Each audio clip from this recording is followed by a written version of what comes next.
Som man kan se i aluminiumstøbningen, der er det jo faktisk fra det her til det her produkt. Og en af de ting, der er rigtig unikt ved aluminium, er også, at det er faktisk utroligt grønt. Vi kører faktisk i 96% recyclede materialer, og det gør rent faktisk, at vi har et produkt, som vi har fået Svanemærket. Der er ikke nogen grænse for, hvad man ikke kan støbe. Mit navn er René, og jeg er fabrikschef i Alucar, som er datterselskabet til Secure. Og det er et 3. generations firma, så vi er 85 år gamle. Samtidig så er vi jo et ret unikt firma, fordi vi er det eneste lavtrykstøbefirma i Danmark. Og det gør os ret specielle, og det er faktisk grundlaget til, at vi kan eksistere mod vores store konkurrenter, fordi at vi er fleksible, vi har know-how, og så har vi nogle ekstremt dygtige folk ude på gulvet. Og jeg er ret stolt af at være en del af det, og jeg er ret stolt af at være med til at bringe det ind i fremtiden. Vi må erkende, at det bliver sværere og sværere for unge mennesker ind i firmaet at stå med en fil og en vinkelsliver. Samtidig vokser behovet for slibning, polering, afkratning, og det er så noget, vi er nødt til at gå ind i for at være konkurrencedygtige. Det er også derfor, vi er gået med Mimic-systemet, fordi så kan vi få folkets know-how og erfaring ind i robotten, frem for en almindelig 5-års robot, som man skal programmere. Her har vi faktisk mulighed for at få folks erfaring på gulvet ind i vores produkter. Og den løsning har vi kigget på i en del tid, og nu er vi i gang.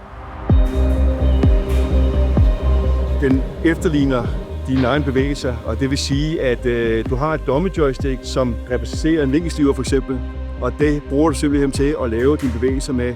Og så optager kameraerne dig fuldstændig, og så laver den 100% dine bevægelser inde i robotten. Og derfor kan du netop overføre din erfaring fra en vinkelsliver ind til robotten.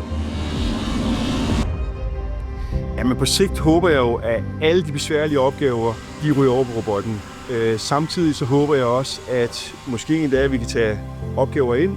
Vi har nogle produkter i dag, hvor jeg vil faktisk sige, at vi kan gøre os bedre. Jeg har mere styr på mine processer, mine leveringstider. Jeg planlægger det hele nu, for den skal ikke ud af byen. Og det gør bare, at det er meget nemmere for mig at planlægge også.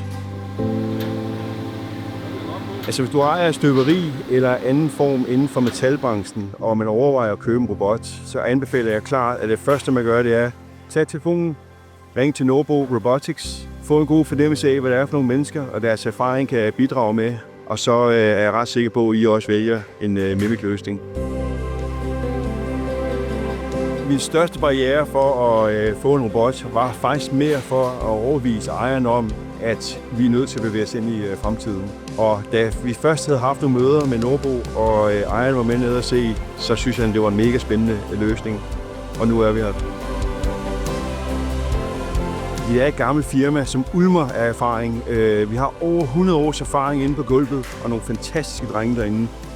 Og jeg må erkende, at selvom jeg ønsker, at de holder for evigt, så kommer vi også til generationsskifte i fremtiden. Og derfor er det ret vigtigt, at vi får hjertet og sjælen med fra produktionen med ind i fremtiden. Og der har vi jo et godt bud på fremtiden.